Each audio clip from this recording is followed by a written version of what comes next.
Assalamualaikum warahmatullahi wabarakatuh. Perkenalkan, nama saya Nihayatul Rohmah, NIM 2021120099 kelas akuntansi 2C. Mahasiswa program studi akuntansi Fakultas Ekonomi dan Bisnis Universitas Muria Kudus. Pada kesempatan kali ini, saya akan menjelaskan sebuah kasus Haki yang ada di Indonesia untuk memenuhi ujian tengah semester mata kuliah Sistem Informasi Manajemen yang diampu oleh yang terhormat Ibu Zamrud Mirah Delima, SE MSI. Untuk memenuhi tugas saya memilih salah satu kasus kebocoran data Tokopedia. Berikut penjelasannya. Latar belakang, Tokopedia dilaporkan mengalami peretasan, bahkan jumlahnya diperkirakan 91 juta akun dan 7 juta akun merchant, tidak lagi 15 juta seperti diberitakan sebelumnya. Padahal di tahun 2019, Tokopedia mengungkapkan bahwa ada sekitar 91 juta akun aktif di platformnya. Artinya, hampir semua akun di Tokopedia berhasil diambil datanya oleh peretas. Pelaku menjual data di dark web berupa user ID, email, nama lengkap, tanggal lahir, jenis kelamin, nomor handphone, dan password yang masih terhash atau tersandi. Adapun kronologi lengkap bobolnya akun Tokopedia tersebut bermula saat peretas Wisodang pertama kali mempublikasikan hasil peretas di Red Forum pada Sabtu. Peretasan tersebut terjadi pada 20 Maret 2020. Pakar keamanan siber Pratama Persada mengatakan data untuk password akun Tokopedia masih dienkripsi, namun tinggal menunggu waktu sampai ada pihak yang bisa membuka. Itulah kenapa pelaku mau melakukan share gratis beberapa juta akun untuk membuat semacam sandiwara siapa yang berhasil membuka kode acak pada password. Menurut Pratama, meski password masih dalam bentuk acak, namun data lain sudah plain alias terbuka. Artinya, semua peretas bisa memanfaatkan data tersebut untuk melakukan penipuan dan pengambil alihan akun-akun di internet, misalnya mengirim link phishing maupun upaya social engineering lainnya. Karena itu seharusnya Tokopedia melakukan update dan informasi kepada seluruh penggunanya segera.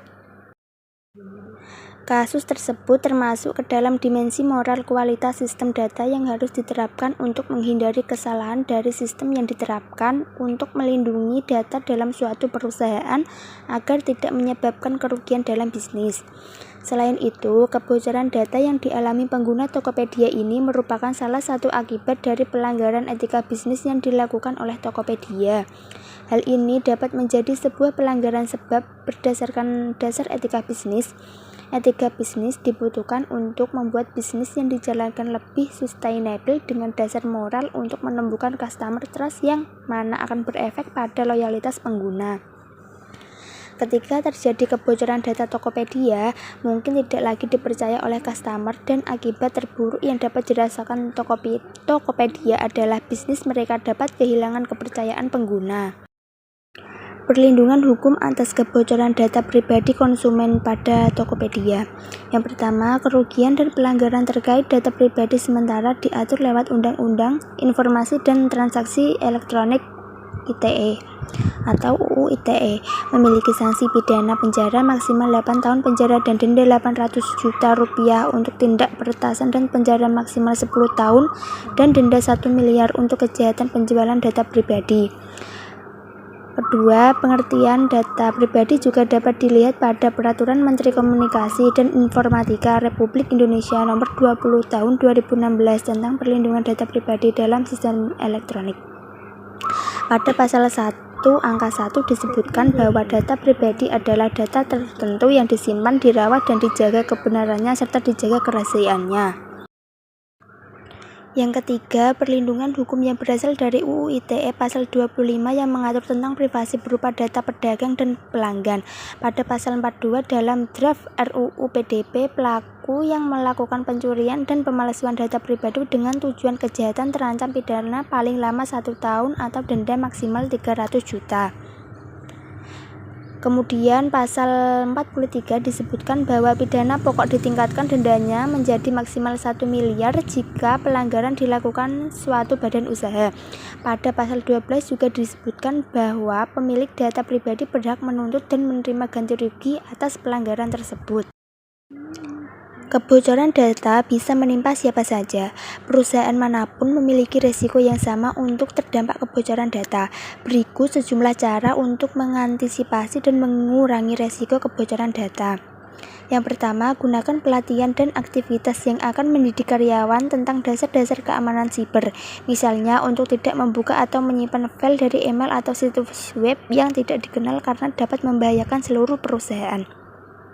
Yang kedua, ingatkan karyawan secara rutin tentang cara menangani data sensitif. Misalnya untuk menyimpan hanya di layanan cloud terpercaya dengan autentikasi diaktifkan. Jangan membagikannya dengan pihak ketiga yang tidak terpercaya.